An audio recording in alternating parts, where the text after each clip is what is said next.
Hi, we're here to discuss the water treatment plant upgrade and give you a little bit of information about what's been going on. I'm Tricia Pickard. I'm the administrator at the town and have been for the last 4 years.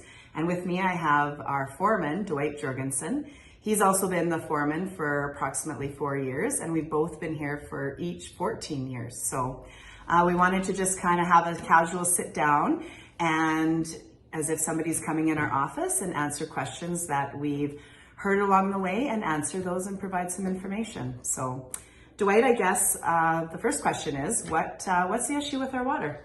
We have high manganese, iron, and ammonia in our water. So why are we doing this upgrade? What's the need? To meet government standards and qualifications and provide some good tasting drinking water to our community. And is this the first phase of the project, or was there anything that we did in previous years to kind of get to this point?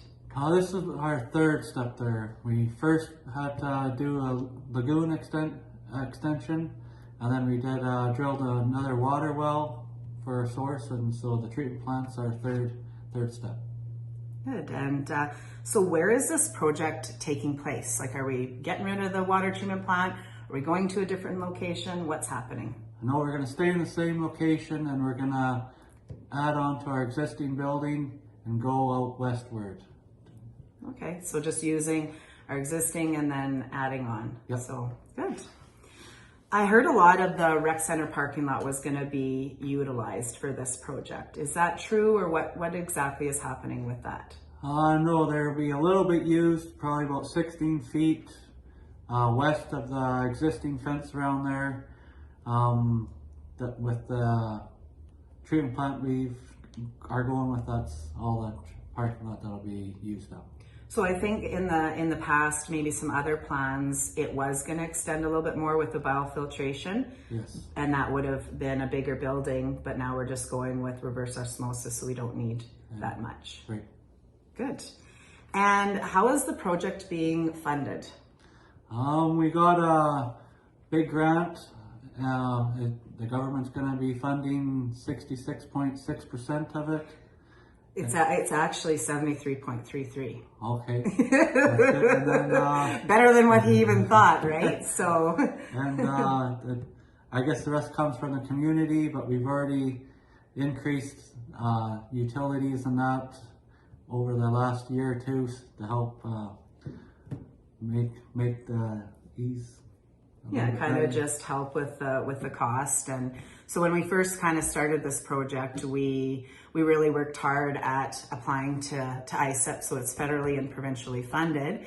And we did some cost analysis with our utility bills and did the increase. So if everything goes as planned, our increases are already in place. But as everybody knows, there are increases in all kinds of costs. So our chemicals, equipment, different things like that. So we were really confident in our numbers, but you know, that was a couple of years ago, and cost increases have been very demanding and fluctual. So we've tried our best on that. You shouldn't see a huge increase. If we didn't get the ISIP grant, it would have been quite a lot. So, but thankfully we accessed that, and we're only part of just over $1 million, because this is a $6.1 million project. So our cost with that grant is just over $1 million. So, and was there a pilot project done, or I think there was one done this summer? Was there, and what happened with that? What was the results? Yeah, we tried biofiltration in the summer there. Yeah. And we didn't like the results there. It wasn't doing anything to our water. So we decided to go with RO and black sand filtration into it to make the water have a little bit of mineral in it, so it's not so hot on our pipes. So hopefully we don't have as many breaks and problems with water lines going forward. Yeah, and I think it was the manganese specifically that the biofiltration didn't remove, right? Right. So it did combat the iron and the ammonia, but like we traveled around, went to different communities, talked with our water security officer. He was instrumental in this process. And after lots of research, we really thought that biofiltration finished off with reverse osmosis was the way that we were gonna go. But then the pilot project, which was so important to do, because if we didn't do that step, we would have been, moving forward on this project, it would have been started, but then we would have had some issues with the manganese. So that was important. The pilot project was very important. And then we did a quick reverse osmosis. And then we had to do some cost analysis, because with reverse osmosis, are the filters going to be super expensive? How much is this going to cost? And after doing a lot of research and going through the information paired with our engineers of BCL, it was a feasible and viable option. So reverse osmosis with a green sand blend. He says black sand blend. It is what it is. So what's happening with the water tower? We're gonna keep it standing. We're just gonna decommission it, and we'll put pumps in the treatment plant to distribute the water, so it'll be pumped out instead of gravity fed. So we can still be on the ball diamonds and taking pictures with the water tower in the back, is what you're saying? Yes. Good. So when can we expect this project to start, or like where are we at right now? We did our final drawings, approved them here a couple days ago. We're out to tender it out now. Shovel should be in the ground early spring, and then after that it'll be probably a year till it's finished. So hopefully 18 months, next fall or something like that. Yeah, so perfect world would be the summer, but realistic is probably the fall. A lot of the products that we have to order, not building supplies, but some different items, they're like a 52-week lead time. So once the tender is contracted or awarded to a contractor, then we can move forward. So shovel in the ground, we were thinking was in this past fall, not going to happen obviously, in the spring, and then go from there. So why did it take so long to get to this point? Well, we did a lot of research, did our due diligence, trying to find the best system for us. We didn't want to just go out and spend money without knowing what we're getting. So with all the research and drawings and all that, that's why it took so long. We're just wanting to get the best system for our community. That's a lot of money to spend. So. Yeah, because like a lot of times the smaller aspects are overlooked. The engineer gives plans. They're really great at what they do, but we really worked alongside our water treatment officer and some other issues that were in other communities. He recognized and was able to point out, maybe in this pipe you want it to come apart for future maintenance, because it maybe gum up with different products. So we really took our time, and council was great on looking at all those smaller details, because they could have a lot of future implications. So are we going to experience a lot of water breaks and issues with our existing pipes and infrastructure? Well, I'm sure hoping not. That's why we're going to do a green sand blend with at the back end of our reverse osmosis system. So we're hoping not, but we could. Yeah, we could definitely, and that's where we've done, again, going back to the smaller details. So we're really hoping not. There will likely be a couple, but we've done our due diligence, we feel, and to combat that. So what happens with the wastewater from treating the RO? It'll be going out to the lagoons. So that's a lot of waste. How much waste is there? And there will be about 20% waste water in total from the treatment plant before it goes out to you guys. But the good thing is you guys won't need water softeners or your own household reverse osmosis systems. And in a lot of cases, they find that there's less wastewater when the community gets rid of those than what the plant will produce. So yeah. So is there a way that you can store that waste and use to water the golf course and different things like that, or what did we find out? No, the water will be too heavy mineralized and will kill your grass and all that. So it's not recommended to do any of that.